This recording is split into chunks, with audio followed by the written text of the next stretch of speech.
देखो शिखरे आपणଙ୍କୁ स्वागत। आज ମୁଁ ଆପଣଙ୍କ ପାଇଁ ନେଇ ଆସିଛି ଦେଶ ବିଦେଶର 30ଟି ଗୁରୁତ୍ୱପୂର୍ଣ୍ଣ ଖବର। ଆପଣଙ୍କୁ ଅନୁରୋଧ ଭିଡ଼ିଓଟିକୁ ସମ୍ପୂର୍ଣ୍ଣ ଦେଖିବେ। ଭଲ ଲାଗିଲେ ଏହାକୁ ଲାଇକ୍ ଓ ସେୟାର ନିଶ୍ଚୟ କରିବେ। ନମ୍ବର 1 ଅକ୍ଟୋବର 12 ସୁଦ୍ଧା 5G ସେବା କହିଲେ ବୈଷ୍ଣବ। ଦେଶରେ ଆସନ୍ତା ଅକ୍ଟୋବର 12 ସୁଦ୍ଧା 5G ସେବା ଆରମ୍ଭ ହୋଇଯିବ। ଧୀରେ ଧୀରେ ଏହି ସେବା ଅନ୍ୟ ଅଞ୍ଚଳକୁ ସମ୍ପ୍ରସାରଣ ହେବ ବୋଲି କେନ୍ଦ୍ର ଟେଲିକମ୍ ମନ୍ତ୍ରୀ ଅଶ୍ୱିନୀ ବୈଷ୍ଣବ କହିଛନ୍ତି। ସେ କହିଛନ୍ତି ଯେ ଟେଲିକମ୍ ଅପରେଟରମାନେ ଏବେ ବିଭିନ୍ନ ସହରରେ ଉପକରଣ ଲଗାଉଛନ୍ତି, ଯେପରିକି ଦେଶରେ ଦ୍ରୁତ ଗତିରେ 5G ସେବା ଆରମ୍ଭ ହୋଇପାରିବ। ଆସନ୍ତା 2ରୁ 3 ବର୍ଷରେ ଏହି ସେବା ଦେଶର ସବୁ ସ୍ଥାନରେ ପହଞ୍ଚିବ ବୋଲି ଆମେ ଆଶା କରୁଛୁ। ପୁଣି ଏହି ସେବା ଯେପରି ସୁଲଭ ରହିବ ସେ ଦିଗରେ ଉଦ୍ୟମ କରୁଛୁ ବୋଲି ସେ କହିଛନ୍ତି। ନମ୍ବର 2 ପେଗାସସ୍ ବିବାଦ, କେନ୍ଦ୍ର ସରକାର ସହଯୋଗ କରୁନଥିବା କହିଲେ ସୁପ୍ରିମକୋର୍ଟ। ଇସ୍ରାଏଲ ସ୍ପାଇୱେୟାର ପେଗାସସ୍ ଉପରେ ଯାଞ୍ଚ କରିବା ପାଇଁ ଗଠିତ କମିଟିର ରିପୋର୍ଟ ଉପରେ କାଲି ସୁପ୍ରିମକୋର୍ଟ ଶୁଣାଣି କରିଛନ୍ତି। ଶୁଣାଣି ବେଳେ କେନ୍ଦ୍ର ସରକାର ପୁରା ବିବାଦୀୟ ଘଟଣାରେ ଆଦୌ ସହଯୋଗ କରୁନଥିବା ରିପୋର୍ଟକୁ ଦେଖି କହିଛନ୍ତି ସୁପ୍ରିମକୋର୍ଟ। ସେହିପରି ତଦନ୍ତ ପ୍ୟାନେଲ 29ଟି ଫୋନ୍ ଯାଞ୍ଚ କରିଥିବା ବେଳେ ସେଥିମଧ୍ୟରୁ 5ଟିରେ ମାଲୱେୟାର ଠାବ ହୋଇଛି। ତେବେ ଏଗୁଡ଼ିକରେ ନିର୍ଦ୍ଦିଷ୍ଟ ଭାବେ ପେଗାସସ୍ ସ୍ପାଇୱେୟାର ଅଛି କି ନାହିଁ ତାର ପ୍ରମାଣ ମିଳିନାହିଁ ବୋଲି ପ୍ରଧାନ ବିଚାରପତି ଜଷ୍ଟିସ୍ ଏନ୍.ଭି. ରମନ୍ନା କହିଛନ୍ତି। ଏଥିସହ ଭାରତ ସରକାର ଯାଞ୍ଚ କମିଟିକୁ ଆଦୌ ସହଯୋଗ କରୁନଥିବା ସିଜିଆଇ କହିଲା ପରେ ହଇଚଇ ସୃଷ୍ଟି ହୋଇଛି। ଯଦି କେନ୍ଦ୍ର ସରକାର ଦେଶର କୌଣସି ନାଗରିକଙ୍କ ବିରୋଧରେ ପେଗାସସ୍ ସ୍ପାଇୱେୟାର ବ୍ୟବହାର କରିନାହାନ୍ତି ତାହେଲେ କାହିଁକି ତଦନ୍ତ ପ୍ୟାନେଲକୁ ସହଯୋଗ କରୁନାହାନ୍ତି ବୋଲି ବିଭିନ୍ନ ମହଲରେ ପ୍ରଶ୍ନ ଉଠିବା ଆରମ୍ଭ ହୋଇଛି। ନମ୍ବର 3 ଭିଏସ୍ଏସ୍ ବୈଷୟିକ ବିଶ୍ୱବିଦ୍ୟାଳୟରେ ହେବ ନବ କଳେବର, ଖର୍ଚ୍ଚ ହେବ 1000 କୋଟି। ରାଜ୍ୟ ସରକାରଙ୍କ ଦ୍ୱାରା ପରିଚାଳିତ ବୀର ସୁରେନ୍ଦ୍ର ସାଏ ବୈଷୟିକ ବିଶ୍ୱବିଦ୍ୟାଳୟ ଅର୍ଥାତ୍ ଭିସୁଟ୍ର ନବକଳେବର କରାଯିବ। ଏହି ବିଶ୍ୱବିଦ୍ୟାଳୟକୁ ଏକ ଉତ୍କର୍ଷ କେନ୍ଦ୍ର ଅର୍ଥାତ୍ ସେଣ୍ଟର ଅଫ୍ ଏକ୍ସେଲେନ୍ସରେ ପରିଣତ କରିବା ପାଇଁ ରାଜ୍ୟ ସରକାର ମାଷ୍ଟର ପ୍ଲାନ୍ ପ୍ରସ୍ତୁତ କରିବେ ଓ ଏଥିପାଇଁ ପ୍ରାୟ 1000 କୋଟି ଟଙ୍କା ବ୍ୟୟ ହେବ। ରାଜ୍ୟ ମୁଖ୍ୟ ସଚିବ ସୁରେଶ ମହାପାତ୍ର କାଲି ଗଣମାଧ୍ୟମକୁ ଏ ସମ୍ପର୍କରେ ସୂଚନା ଦେଇ କହିଛନ୍ତି ଯେ ଭିସୁଟ୍କୁ ସମ୍ପ୍ରସାରଣ ଓ ନବୀକରଣ କରିବା ନିମନ୍ତେ ଏକ ମାଷ୍ଟର ପ୍ଲାନ୍ ପ୍ରସ୍ତୁତ କରିବା ପାଇଁ ବିଶ୍ୱବିଦ୍ୟାଳୟ କର୍ତ୍ତୃପକ୍ଷଙ୍କୁ ନିର୍ଦ୍ଦେଶ ଦିଆଯାଇଛି। ଏହି ବିଶ୍ୱବିଦ୍ୟାଳୟରେ ସିଟ୍ ସଂଖ୍ୟା ଦ୍ୱିଗୁଣ କରିବା ସହ ବିଶ୍ୱବିଦ୍ୟାଳୟକୁ ଏକ ଉତ୍କର୍ଷ କେନ୍ଦ୍ରରେ ପରିଣତ କରିବା ପାଇଁ ମୁଖ୍ୟମନ୍ତ୍ରୀ ନିର୍ଦ୍ଦେଶ ଦେଇଛନ୍ତି। ତେଣୁ ଏହି ମାଷ୍ଟର ପ୍ଲାନ୍ ସହ ପ୍ରକଳ୍ପ ପ୍ରସ୍ତାବ ତୁରନ୍ତ ପ୍ରସ୍ତୁତ କରି ବୈଷୟିକ ଶିକ୍ଷା ବିଭାଗ ମାଧ୍ୟମରେ ସରକାରଙ୍କୁ ପଠାଇବା ପାଇଁ ନିର୍ଦ୍ଦେଶ ଦିଆଯାଇଛି। ନମ୍ବର 4 କ୍ୟାପିଟାଲ ହସ୍ପିଟାଲରେ ପିଜି ପାଠ୍ୟକ୍ରମ ଆରମ୍ଭ ପାଇଁ ମିଳିଲା ଅନୁମତି। ଭୁବନେଶ୍ୱର ସ୍ଥିତ କ୍ୟାପିଟାଲ ହସ୍ପିଟାଲରେ 2022-23 ଶିକ୍ଷାବର୍ଷରୁ ପିଜି ପାଠ୍ୟକ୍ରମ ଆରମ୍ଭ ନିମନ୍ତେ ଅନୁମତି ମିଳିଛି। ପ୍ରଥମ ପର୍ଯ୍ୟାୟରେ ଜେନେରାଲ ସର୍ଜରୀ ବିଭାଗରେ 5ଟି ପିଜି ସିଟ୍ରେ ନାମ ଲେଖାଇବାକୁ ଜାତୀୟ ମେଡିକାଲ କମିଶନଙ୍କ medical assessment and rating board ସର୍ତ୍ତମୂଳକ ଅନୁମତି ଦେଇଛି।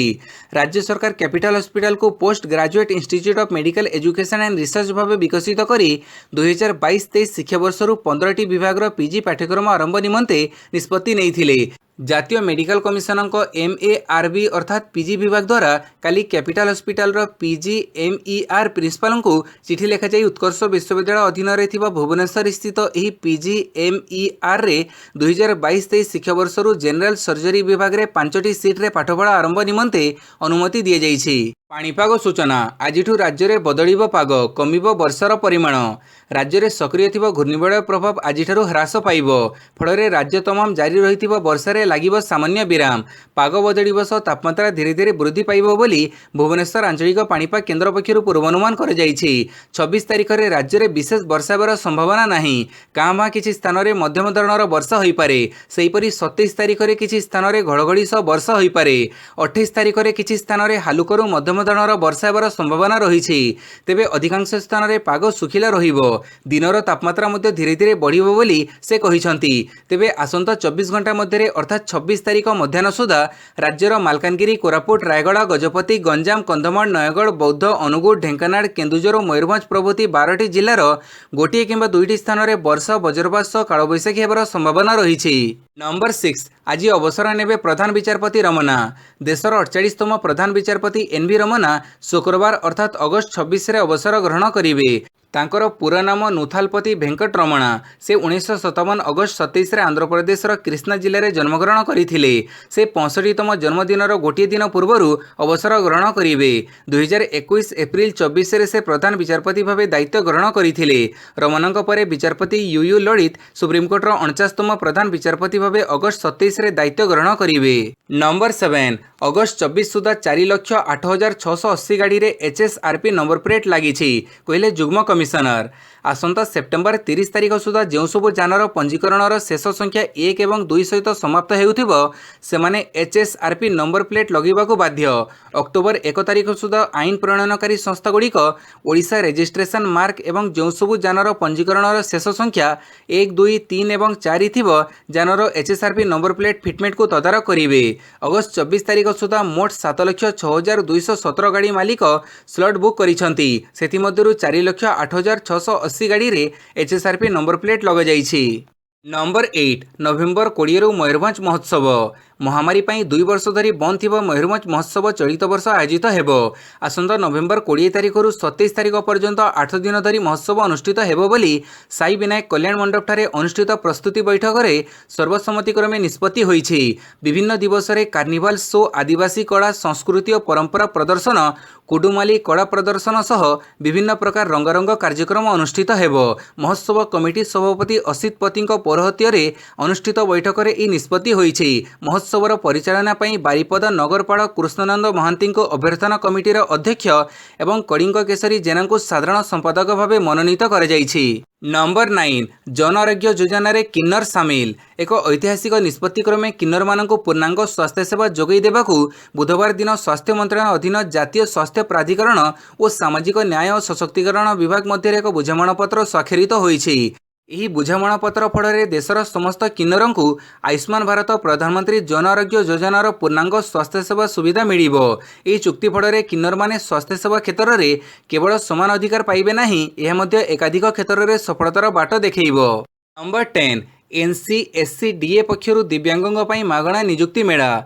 आज राज्यर श्रवण बाधित मानक ପାଇଁ नेशनल कैरियर सर्विस सेंटर अर्थात NCSCDA भुवनेश्वर कार्यालय परिसर रे एक मागणा नियुक्ति मेलार आयोजन कर V-Mart, मार्क्स एवं फ्लिपकार्ट भली प्रतिष्ठित कंपनी गुड़िक खाली थिबा अन्य 30 टी पदवी श्रवण बाधितों द्वारा पूरण करने यूथ फॉर जॉब्स फाउंडेशन पक्षरु ए नियुक्ति मेला कर निजर पूरण होइतिबा बायोडाटा सहित भिन्नक्षम certificate, passport size photocopy, PAN card, Aadhaar card, शिक्षागत प्रमाणपत्र आदि समस्त कागजपत्र सहित नियुक्ति पई इच्छुक समस्त श्रवण बाधित मानकु एही मेड़ारे अंशग्रहण पई अनुरोध कर जाइछि। सूचना मुताबक 26 तारिख पूर्वाह्न 10 टारू अपराह्न 3 टा पर्यंत एही मेड़ा चलिबो। बयस सीमा रहिछि 18 रु 30 वर्ष। उभय महिला और पुरुष एथिरे अंशग्रहण करि परिबे। एही पदवी पई शिक्षागत योग्यता मैट्रिक पास और चतुर्थ रखा जाइछि। मधुसूदन पार्क सम्मुख NCSCDA जहार पूर्व नाम VRCH रही तथा भुवनेश्वर गंडमुंडा और पोखरीपुट मधुसूदन पार्क सामना प्लॉट नंबर 1, 2, 5 और 6 रे यह आयोजित हेबो। अधिक विवरणी पाई 067423523117 रे फोन करि परिबे। नंबर 11 मनी लॉन्ड्रिंग आईन निज रायर पुणी विचार करिवे सुप्रीम कोर्ट। मनी लॉन्ड्रिंग आईन उपरे केंद्रीय एजेंसीर सबु क्षमता को कायम रखिथिबा रायर पुणी विचार करिवे सुप्रीम कोर्ट। विशेषकर आईन रे थिबा दुईटी व्यवस्थार विचार कराजिबार आवश्यकता रहिथिबा काली प्रधान विचारपति जस्टिस NV रमनक खंडपीठ कहिसंती। पूर्वरु जस्टिस AM खानविलकरक खंडपीठ मनी लॉन्ड्रिंग आईन को चैलेंज करी होइथिबा आवेदन को अग्राह्य करिथिले। एथिसह ईडी रो सबु क्षमता को कायम रखिथिले। गत मासरे जस्टिस खानविलकर देइथिबा रायर समीक्षा करिबाको आवेदन करिथिले कांग्रेस नेता कार्ति चिदंबरम। सुप्रीम कोर्ट यही आवेदन को पुनर्विचार करने को राजी होइछंती। आईन रे व्यवस्था अछि जे ईडी जणे मनी लॉन्ड्रिंग अभियुक्तों को एनफोर्समेंट केस इनफॉरमेशन रिपोर्ट बा ECIR प्रदान करिवार कोनसे आवश्यकता नाही। सेहीपरि तदंतकारी संस्था जणे अभियुक्तों को दोषी भावे प्रमाण करिबा जरूरी नुहे। अभियुक्त निजे निजको निर्दोष करिबाको पड़िबो बोली मनी लॉन्ड्रिंग आईन रे थिबा व्यवस्थार विचार करिबाको सुप्रीम कोर्ट राजी होइछंती। नंबर 12 दुष्कर्मकारी को छड़ाजिबा घटना गुजरात सरकार को सुप्रीमकोर्ट नोटिस। गुजरात दंगा पीड़िता बिल्किस बानो 11 जन दुष्कर्मकारी को जेल रू मुक्त करा घटना को गुरुत्वर सह नहीं सुप्रीमकोर्ट। से खलास दाबी विरोध में होइतिबा आवेदन को शुणाणी करी सर्वोच्च अदालत काली गुजरात सरकार को नोटिस करिसंती। क्यों कारण पई सेमानंको छड़ा जाइथिला, जेल रू खलास करा बेले समस्त गाइडलाइन को पालन करा जाइथिला कि नहीं से कथा जणैबा पई सुप्रीमकोर्ट चाहिछि। एथिपाई काली गुजरात सरकार को नोटिस कर जाइछि। एबे गुजरात सरकार पूरा घटना उपरे निजर मत रखिबे। सरकार जवाब देबा परे मामलार शुणाणी हेबो। गुजरात सरकार को नोटिस करिबा बेले मामलार परवर्ती शुणाणी 2 सप्ताह परे हेबो बोली कोर्ट कहिसंती। प्रधान विचारपति जस्टिस NV रमनक खंडपीठ क्षमानति बड़े खलास होइतिबा दुष्कर्मकारी को मध्य मामलारे पक्षभुक्त करिबाकू आवेदनकारी को कहिसंती। नंबर 13 इटको स्थापन करिबो 23 टी नुआ शिल्प पार्क। ଲୋକମାନଙ୍କ ଭିତରେ ନିଯୁକ୍ତି ହାସଲ କରିବାର କ୍ଷମତା ବଢ଼ାଇବା ଓ ରାଜ୍ୟର ଅର୍ଥନୈତିକ ବିକାଶକୁ ତ୍ୱରାନ୍ୱିତ କରିବା ଲାଗି ଓଡ଼ିଶା ସରକାର ଆନୁଷଙ୍ଗିକ ଶିଳ୍ପ ପ୍ରତି ନିଜର ପ୍ରତିବଦ୍ଧତା ଓ ଗୁରୁତ୍ୱକୁ ଦୋହରାଇଛନ୍ତି। ମୁଖ୍ୟ ଯନ୍ତ୍ରୀଙ୍କ ପ୍ରମୁଖ ପରାମର୍ଶଦାତା ଅସିତ ତ୍ରିପାଠୀ କହିଛନ୍ତି ଯେ ଏହି ଲକ୍ଷ୍ୟ ହାସଲ କରିବା ଲାଗି ନାଲ୍କୋ ଓ ବେଦାନ୍ତ ସହଯୋଗରେ ରାଜ୍ୟ ସରକାର ଯଥାକ୍ରମେ ଅନୁଗୁଳ ଓ ଝାରସୁଗୁଡ଼ାରେ ଆଲୁମିନିୟମ ପାର୍କ ସ୍ଥାପନ କରୁଛନ୍ତି, ଯାହା କାମ ଜାରି ରହିଛି। ଏହା ବ୍ୟତୀତ ରାଜ୍ୟର ବିଭିନ୍ନ ସ୍ଥାନରେ 23ଟି ଶିଳ୍ପ ପାର୍କ ସ୍ଥାପନ କରିବାର ଦାୟିତ୍ୱ ଇଟ୍କୋକୁ ଦିଆଯାଇଛି ଓ ସେଥିପାଇଁ ଇଟ୍କୋକୁ ଆସନ୍ତା 3 ବର୍ଷରେ 600 କୋଟି ଟଙ୍କା ଆବଣ୍ଟନ କରାଯିବ। जिला स्तर में शिल्पर विकास पर जिला शिल्प विकास एजेन्सी अर्थात दीपा काम करुच्ची, जार अध्यक्षता करुछंती जिलापाल। शिल्प क्षेत्रर अभिवृद्धि लगी सरकार प्रतिबद्ध रहिछंती ओ एथिपाई सबु प्रकार सहयोग प्रदान करुथुबा से कहिछंती। नंबर 14 आगुआ प्रत्यावर्तन करिपारे मौसुमी, कहिला पाणीपाग विभाग। सेप्टेम्बर प्रथम सप्ताह दक्षिण पश्चिम मौसुमीर प्रत्यावर्तन आरंभ हेब। प्रथमे उत्तर पश्चिम भारतर प्रत्यावर्तन आरंभ हेब ओ पर्यायक्रमे अन्य अंचल प्रत्यावर्तन आरंभ हेब बोली भारतीय पाणीपाग विभाग कहिछि। दक्षिण पश्चिम मौसुमी साधारणतः सेप्टेम्बर 17 रे प्रत्यावर्तन आरंभ करिथाए, किंतु ए वर्ष 2 सप्ताह आगु प्रत्यावर्तन हेबार संभावना रहिछि। तेबे प्रकृत प्रत्यावर्तन तारीख रे किछि दिन विलंब किंबा आगुआ होई पारे बोली आईएमडी कहिछि। नंबर 15 एणिकी व्हाट्सएप माध्यम ट्रेन को मगई पारे मनपसंदर खाद्य। ट्रेन रे आपण यात्रा करुथिले मनपसंदर खाद्य खाइबार इच्छा भी आपणकर साकार हेब, कारण एणिकी आपण व्हाट्सएप माध्यम निज मनपसंदर खाद्य मगई पारिबे। आईआरसीटीसी खाद्य वितरण सेवा जूप यात्री को व्हाट्सएप माध्यम खाद्य जोगई देवाको जियो हाप्टिक सहित बुझामणा करिछि। एही नुआ व्यवस्था द्वारा ट्रेन रे यात्रा करुवा समय यात्री माने व्हाट्सएप माध्यम खाद्य ऑर्डर करि परिबे। आउ बड़ कथा जे पीएनआर नंबर व्यवहार करी आपण जूप व्यवहार करि परिबे। कोनोसी अतिरिक्त ऐप डाउनलोड न करी केवल व्हाट्सएप माध्यम खाद्य ट्रैकिंग करने सहित मतामत प्रदान करि परिबे। आउ एही नुआ सुविधा द्वारा आपण एणिकी आउ रेड पेंट्री किंबा अन्य विक्रेता निर्भर करने को पड़ो नहीं। आपण व्हाट्सएप को जाई जूपर नंबर 7042062070 को मेसेज टे करेंगे। तापर आसुथिबा उत्तर अनुसार क्यों खाद्य क्यों रेस्टोरेंट एवं क्यों स्टेशन रे नेबे चयन करें। नंबर 16 स्थगित रहिबो कांग्रेस सभापति निर्वाचन। कांग्रेसर नूतन सभापति चयन पर हेबाकु थिबा निर्वाचन किछि सप्ताह पर स्थगित रहिबार संभावना रहिछि एवं अगस्ट 28 रे हेबाकु थिबा कांग्रेस कार्य कमिटी अर्थात सीडब्ल्यूसी बैठक रे एने चूड़ांत कार्यसूची स्थिर कराजिबो बोली गुरुवार दिन दलीय सूत्ररू कुहाଯାଇଛି। उल्लेखयोग्य यह पूर्व घोषणा करा जायथिला जे निर्वाचन कार्यसूची अगस्ट 21 रु सेप्टेम्बर 20 पर्यंत हेबो। सूत्ररू प्रकाश जे सभापति पद पर निर्वाचन वर्तमान कांग्रेस पर एक चैलेंज पलटिछि एवं सभापति पद पर राहुल गांधी निर्वाचन लड़िबाको अनिच्छा प्रकाश करिसेंती। कांग्रेस दल अगस्ट 20 पर्यंत आभ्यंतरीण निर्वाचन प्रक्रिया शेष करिछि। अगस्ट 21 रु सेप्टेम्बर 20 मध्य सभापति पद पर निर्वाचन अनुष्ठित हेबो बोली दल घोषणा करिथिला, किंतु अनेक प्रयास सत्वे राहुल गांधी वर्तमान पर्यंत तांको अभिमुख्य को स्पष्ट करि नाहंती। नंबर 17 बेल रो 2 दिन पर पुणी गिरफ हेले बीजेपी विधायक। पुणी बंधाइले बीजेपी विधायक टी राजा सिंह। प्रफेट मोहम्मदों उपर विवादीय टिप्पणी करने तांको महंगा पड़ी। बीजेपी निलंबित विधायकों को जामिन मिलिबा परे लोके तांको जोरदार विरोध करिसेंती। एहाकु नै हैदराबाद रे जोरदार हंगामा आरंभ हो जाइछि। एणु तांको पुलिस काली पुणी गिरफ करिछि। एनी तांको वकील सूचना दैछंती। निलंबित विधायकों को चंचुलागुड़ा जेल को स्थानांतर करने पई प्रस्तुति मध्य चलीथिबा सूचना मिलिछि। मार्च और एप्रिल रे टी राजांको विरोध रे एक मामला रुजु होइथिला। एही मामला को आधार करी तांको काली गिरफ करा जाइछि। प्रफेट मोहम्मद विवाद सह एही केसर कौनसी संपर्क नथिबा तांको वकील सूचना दैछंती। अन्यपटे हैदराबाद पुलिस राजा सिंह जामिन को विरोध करी हाईकोर्टों द्वारस्थ होइछि। या पूर्व मंगलवार दिन टी राजा सिंह को पुलिस गिरफ करिथिला। परे संध्यारे तांको कोर्टरू जामिन मिलिथिला। जामिन मिलिबा परे हैदराबाद रे विवाद अधिक बढ़िबाको लागिथिला। नंबर 18 ममिता मेहर हत्या मामला चार्जसीट दाखल।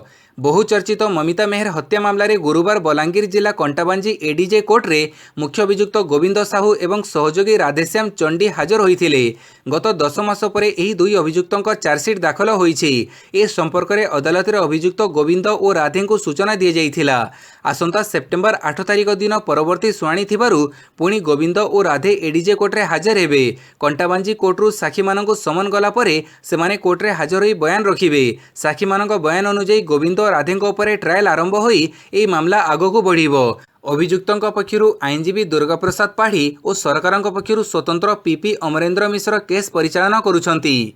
नंबर 19 लिंग निरूपण महंगा पड़िला डाक्तराणी को 2.5 वर्ष जेल। बेआईन लिंग निरूपण और गर्भपात करने मामलें राजधानी भुवनेश्वर जड़े डाक्तराणी को 2.5 वर्ष जेल दंडादेश होती। यह सहित 9,000 टंका जरिमाना देवाक कोर्ट निर्देश देइछंती।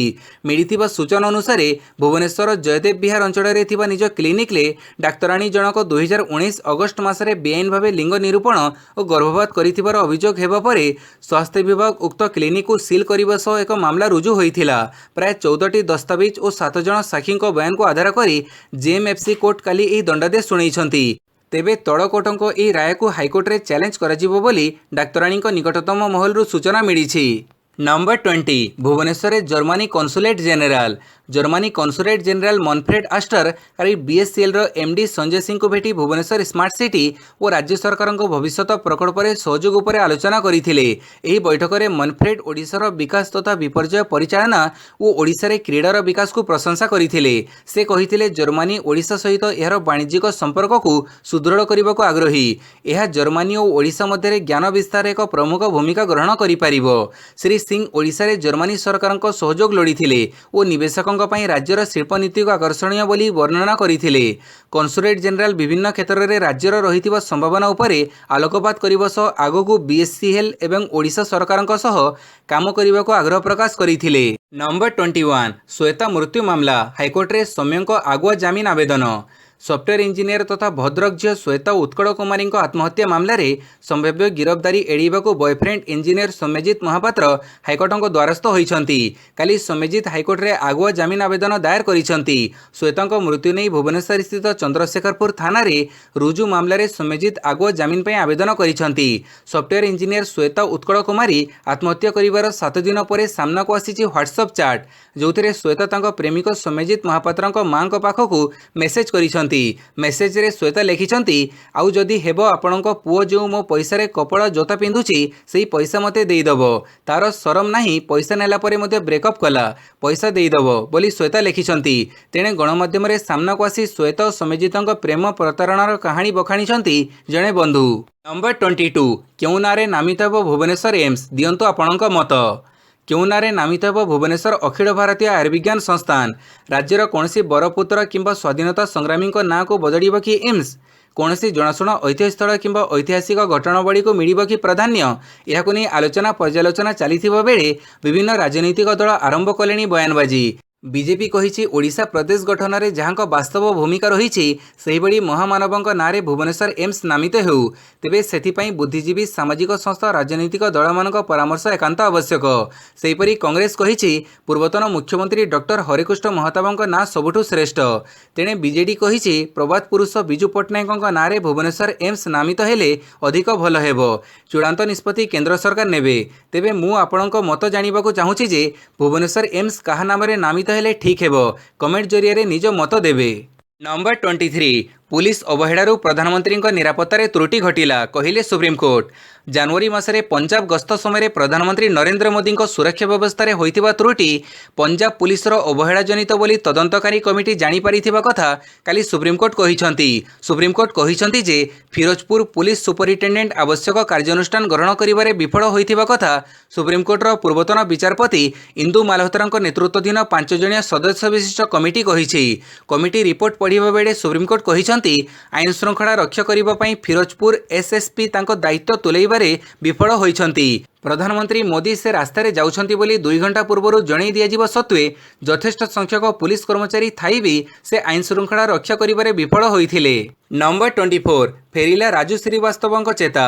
सुस्थ होती स्टैंडअप कमेडियन राजू श्रीवास्तव दीर्घ 15 दिन पर फेरिला तांको चेता। डाक्तरी टीम तांको स्वास्थ्य को नहीं मॉनिटरिंग जारी रखिछंती। एनी तांको पीआरओ आज सूचना देइछंती। राजू श्रीवास्तवଙ୍କ पीआरओ तथा परामर्शदाता अजित सक्सेना कहवा मुताबक काली सकाळ 8:10 रे राजूଙ୍କ चेता फेरिछि। यापर डाक्तरी टीम तांको चेकअप करिछंती।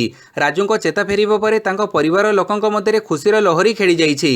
गत किछि दिन तळे डाक्तर माने राजूଙ୍କ ब्रेन रो 3टी सिरा मध्यरु गोटिए एबे भी ब्लॉकेज थिबा कहिथिले। सेतिपई तांकर चिकित्सा जारी रहिथिबा डाक्तर माने सूचना देइथिले। राजूଙ୍କ चिकित्सा पई डाक्तर माने न्यूरो फिजियोथेरापी सहायता नेउछंती। तांको मानसिक स्थिति रे मध्य सुधार आनिबा पई डाक्तर माने तांको अमिताभ बच्चनଙ୍କ भॉइस सुनाउछंती। नंबर 25 जाठ नेता भूपेंद्र सिंह चौधरी हेले उत्तर प्रदेश बीजेपी नुआ अध्यक्ष। पश्चिम उत्तर प्रदेश में बीजेपी को सफलता देवार पुरस्कार मिला।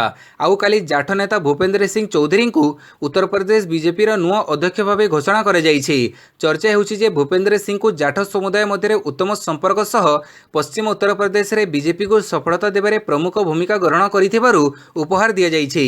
सूचना मुताबक उत्तर प्रदेश विधानसभा निर्वाचन में बीजेपी जदियो पूर्वांचल में आशा मुताबक सफलता हासिल कर पारि नथिला, किंतु पश्चिम उत्तर प्रदेश में कृषकों आंदोलन सत्वे दमदार विजय हासिल करिथिला। नंबर 26 रेडियो स्टेशन रे भयंकर रॉकेट माड़ 22 मृत। यूक्रेन उपरे हमला को आहुरी जोरदार करिछि रूस। फेब्रुआरी 24 रु दुई देश मध्य लड़ई चली यह थमिबर ना धरुनी। आक्रमण को देखि बुधवार यूक्रेन तार स्वाधीनता दिवस समारोह करि नथिला, हेले स्वाधीनता दिवस रे रूस सेना यूक्रेन रो गोटे रेडियो स्टेशन उपरे घन घन रॉकेट माड़ करिछि। एथिरे एजाए 22 जन साधारण लोकंक जीवन जाइथिबा बेले अनेक आहत होइछन्ति। ए संपर्क रे यूक्रेन राष्ट्रपति वोलोडिमिर जेलेनस्की कहिछन्ति। आक्रमण संपर्क रे से वीडियो कॉन्फ्रेंसिंग जरिया रे जातिसंघ सुरक्षा परिषद को मध्य अवगत करिछन्ति। पूर्वरु चलित सप्ताह रूस कौनसी भयंकर हमला करिपारे बोली जेलेनस्की समस्त को सतर्क करैथिले। शतकु शत रूस बुधवार साधारण लोकों को टार्गेट करी रॉकेट माड़ करिछि। नंबर 27 अमेरिका निमंते $10,000 छात्र ऋण माफ कले बाइडेन। 2020 राष्ट्रपति निर्वाचन प्रचार अभियान समय देइथिबा प्रतिश्रुति रक्षा करने को जाई बुधवार दिन राष्ट्रपति जो बाइडेन कहिसंति जे अमेरिका सरकार बहुत संख्यक पूर्वतन कॉलेज छात्र करिथिबा $10,000 ऋण माफ करिदेबे। उपरोक्त पदक्षेप नवेम्बर मासरे हेबाकु थिबा कांग्रेसीय निर्वाचन में तांकर गणतांत्रिक सहयोगी सदस्य मानक प्रति समर्थन वृद्धि करिबारे सहायक हेबो, किंतु यह मुद्रास्फीति सृष्टिर कारण हेबो बोली केतेक अर्थनीतिज्ञ कहूथिबा बेले ऋण छाड़ करिबा लागि राष्ट्रपतिक आईन सम्मत कर्तृत्व उपरे युक्तराष्ट्र कांग्रेसर केतेक रिपब्लिकान संदेह प्रकाश करिसंति। नंबर 28 विधायकों मुंडकाट नारा देई सामाजिक कर्मी गिरफ। प्रफेट मोहम्मदों विरोध में विवादीय बयान देइथिबा बीजेपी विधायकों मुंडकाट नारा देई सैयद अब्दाहु कसाब नामक जड़े सामाजिक कर्मी गिरफ होइछन्ति। सामाजिक अधिकार सुरक्षा ପାଇଁ लड़ुथिबा सैयद अब्दाहु हेउछन्ति हैदराबादर जड़े प्रभावशाली व्यक्ति। बीजेपी विधायक प्रफेट मोहम्मदों विरोध में देइथिबा विवादीय मंतव्यर प्रतिवाद करी सैयद अब्दाहु शरत अंश जोदा नारा देइथिले। खोला मंच रे निज समर्थकों गहण में जोरदार नाराबाजी करथिले सैयद अब्दाहु।